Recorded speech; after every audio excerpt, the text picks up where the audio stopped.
Je pense que l'avant-dernier camarade a donné une mesure du travail syndical qui, à mon avis, est la bonne. Passer d'un nombre minimal de syndiqués à un nombre important de syndiqués. La force de frappe du syndicat, c'est d'abord et avant tout son nombre. Ça ne fait strictement aucun doute, je pense, ici pour personne. Je vais reprendre, je parle en tant que membre du bureau, et tout à l'heure Philippe a annoncé que je parlerai de la question palestinienne. Bien sûr, j'ai justement sous les yeux un document de l'Union des travailleurs arabes de Palestine. C'est écrit en arabe et en hébreu, car ce syndicat syndique des travailleurs palestiniens et des travailleurs israéliens.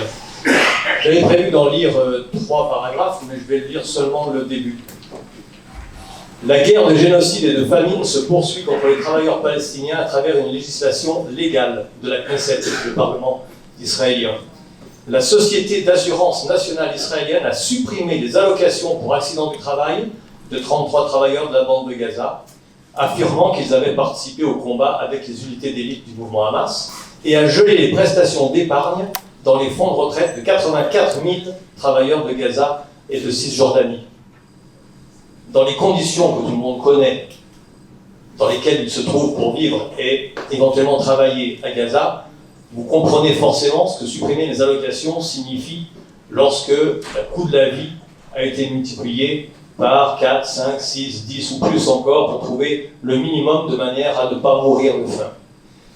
Tout ça pour dire que Amnesty International, il y a 2 jours, après des mois de silence, qui pouvaient étonner, qui m'étonnaient, a confirmé que tous les points qui permettent de cocher la case « il s'agit d'un génocide » sont cochés.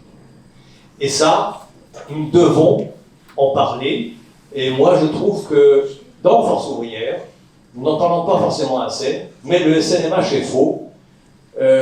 Cyril en a parlé tout à l'heure, a pris des dispositions permettant de populariser le fait qu'il n'était pas acceptable pour n'importe quel travailleur ici en France de voir la façon dont des milliers et des milliers, on parle maintenant de peut-être plus de 200 000 morts en tout en réalité à Gaza, de populations qui ramassent des bombes sur la figure, dont je rappelle qu'une partie de ces bombes pèsent 1 tonne et ne sont pas guidées. Vous ne pourrez pas faire avaler à quiconque qui réfléchit un petit peu, ça a été documenté, qu'il s'agit de bombes pour faire des attentats ciblés d'une personne. Il s'agit de frappes pour détruire massivement les hôpitaux, les écoles, les logements et la population. Par ailleurs, ils sont affamés, ils manquent de médicaments, ils manquent d'eau potable, puisque les points d'eau sont occupés et servent de points de regroupement parfois quand ils sont encore en état de marche pour les forces d'occupation israéliennes. C'est pourquoi, après quelques efforts, nous avons fait un appel dans le nord Isère, sur Bourgoin, et donc la CGT, Force ouvrière, la FSU et Lutte de classe éducation appellent à manifester demain à 10h à la Tour du Pin en direction de la sous-préfecture. La manifestation est bien sûr déclarée, et elle est déclarée toujours lorsqu'on se regroupe sous une forme qui fut un temps, vous savez, elle est interdite, halte au génocide. Stop au génocide des Palestiniens, cessez-le-feu immédiat et permanent, manifestation samedi 7 décembre à la Tour du Pin.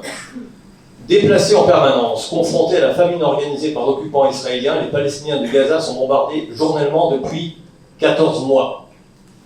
Sans électricité, sans eau, sans médicaments, les derniers hôpitaux sont empêchés de fonctionner. Près de 50 000 morts ont été identifiés. Plusieurs estimations font état de 100 à 200 000 tués. Nous sommes des millions dans le monde pour l'arrêt des bombardements, pour la levée du blocus à Gaza, pour l'arrêt de la colonisation. Et demain, nous manifesterons.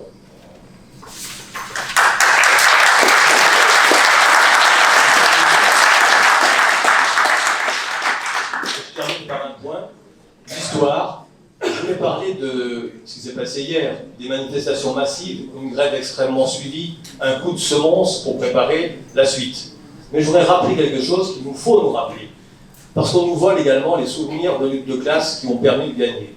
Rappelez-vous, le 5 décembre 2019, c'était partout, à partir du 5 décembre 2019, et non pas le 5 décembre 2019, nous manifesterons, nous ferons grève de manière illimitée jusqu'à en finir avec la réforme par points de Macron Delevoye.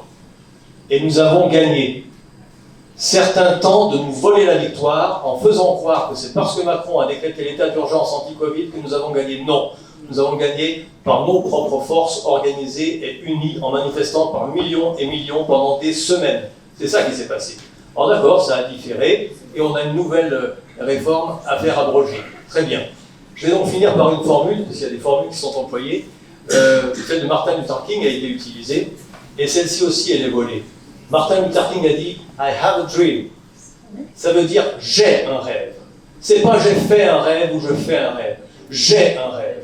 Nous, notre rêve, c'est une humanité débarrassée de l'exploitation. Et je pense qu'on a tous ça à cœur, et c'est pour ça aussi que l'on combat. Donc, à notre rêve, changer le système existant pour en finir avec l'exploitation de l'homme par l'homme.